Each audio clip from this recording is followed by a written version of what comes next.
నమస్కారం అండి. మీకు తెలియగలండి కష్టాలు పడ్డారు. మీకు తెలిస్తే నన్ను కష్టపడిన ధైర్యంగా ఉండండి. దేవుళ్ళు మీకు నన్ను సరే నేను ధైర్యంగా ఉండండి. రాజుగారు అన్ని చూసుకుంటారేమా?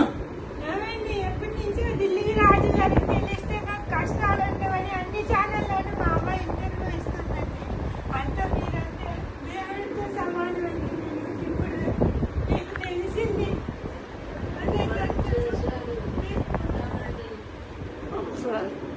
దిద్రాజు గారు, మీరు ఇదివరకు నాకు చేసే సహాయం నేను ఎప్పుడూ మర్చిపోను. రాజమండ్రి షూటింగ్లో ఉండి కూడా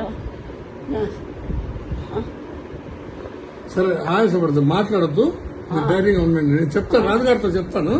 మీరు పడుకోండి, రెస్ట్ తీసుకోండి.